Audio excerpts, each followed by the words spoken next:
ሰላም ውድ ቤተሰብ እንዴት ናችሁ?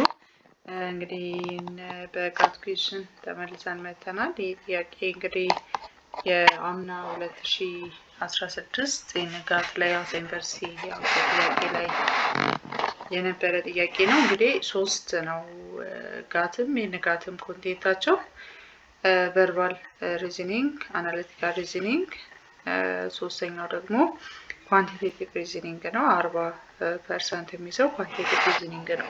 እንግዲህ እነዚህ አይነት ጥያቄዎች የተለመዱ ናቸው። ዳይሬክሽኑን እናንብብና መጀመሪያ for each of the questions select the best answer from the four alternatives ይላል።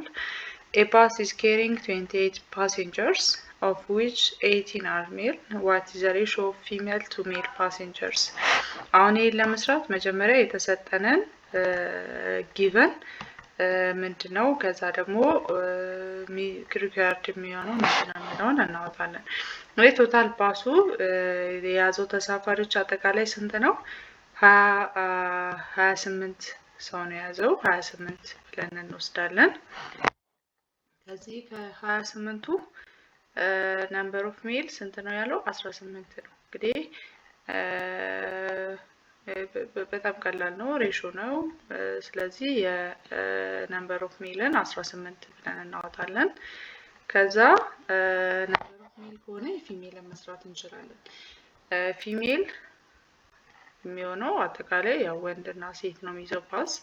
ስለዚህ አጠቃላይ ቶታል ማይነስ ሜል ብለን ነው ማግኘት የምችለው። ቶታል ማይነስ ነምበር ኦፍ ሜል በሚለው እንሰራለን ማለት ነው። ስንት ነው ይሄ? ቶታሉ 18 ሲቀነስ እንግዲህ ይቅርታ አክቹዋል አይደለም ጽሁፉ፣ ያው ያወራውም ስለሆነ አንደርስታንድ ልታደርጉ ትችላላችሁ ብዬ አስባለሁ። እዚህ ነምበር ኦፍ ፊሜል 10 ነው ማለት ነው። እዚህ ነምበር ኦፍ ፊሜል 10 ከሆነ የተጠየቅነው እኛ ምንድነው ዋት ኢዝ ዘ ሬሽዮ ኦፍ ፊሜል ቱ ሜል ነው። ስለዚህ ፊሜል ቱ ሜል ሬሾ ምንድነው የሚለውን የተጠየቅነው ማለት ነው። ይሄን ደግሞ ለማግኘት የፊሜል እዚህ ጋር ስንት አግኝተናል?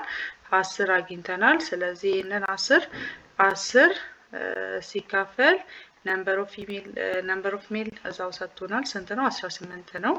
ስለዚህ 10 ሲካፈል 18 ነው። ይሄንን እንግዲህ ለማቅለል በሁለቱም በሁለት የሚካፈል ነው። ስለዚህ ለሁለት ስናካፍል 5 ይሆናል ኖሚኔተሩ።